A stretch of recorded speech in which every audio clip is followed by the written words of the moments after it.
the lunchtime roundup. Here we are. Where are we? Where are we indeed? Let's see if they'll do a funny cut too. We're in the Redmen studio. Thanks for having us, lads. Yeah, no, pleasure. We spent a lovely morning skitting Everton and drinking coffee.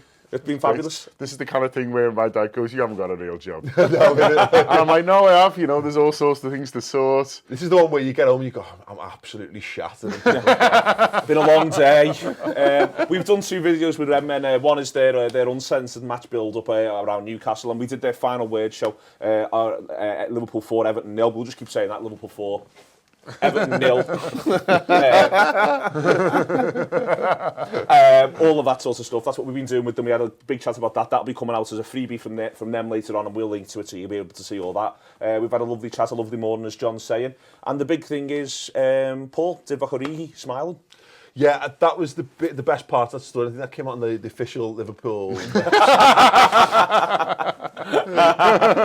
That it came out on the official Liverpool website. A lot of people saying, "Oh, it's a sprain and what have you," but you know the fact that Klopp said he was smiling there, and that somehow makes me feel a lot better about life. Because look, you know, you saw the way they were crowded around him on the pitch, and that he looked in distress, and it was an absolute horror tackle. And you fear the worst when you see that, and you see Sakho when Sakho's really having a hand in there.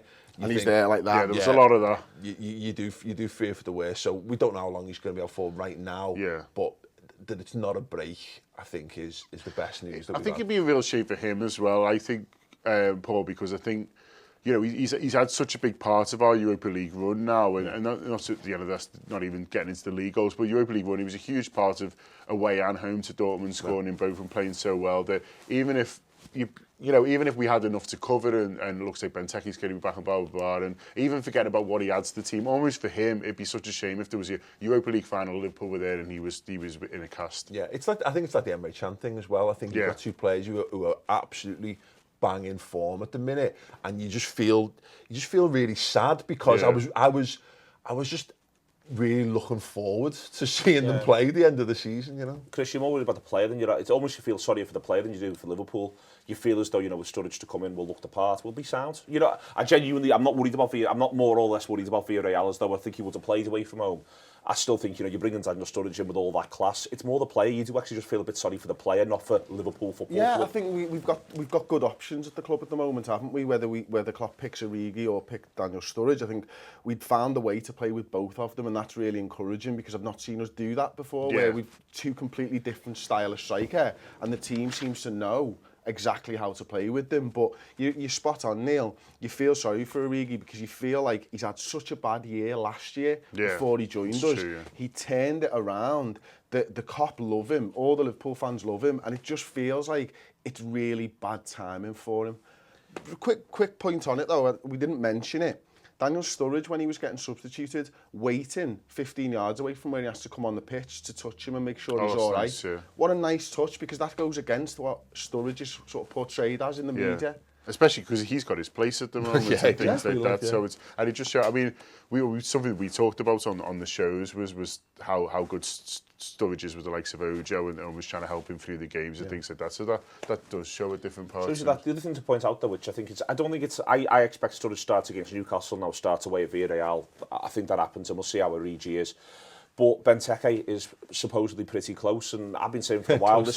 I've been saying for a while, listen, don't think Benteke hasn't got something to do for the rest of this season, because we do actually, someone's got to start up front at Swansea. Yeah. You know, someone has got to start, and if Benteke can do that, be an option from the bench in Origi's absence, let's say he comes back in hopefully is back, say, after Swansea or after Villarreal at home.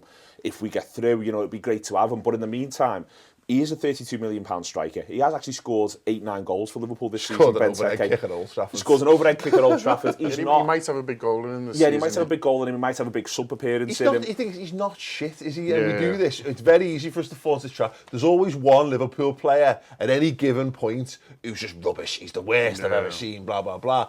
But he's not, is he? You know, and you're dead right. He's got it in him to come in, score a goal, probably miss a gilt-edged one-on-one. He loves that. Absolutely But then they're all loves doing it. it. Lallana for me.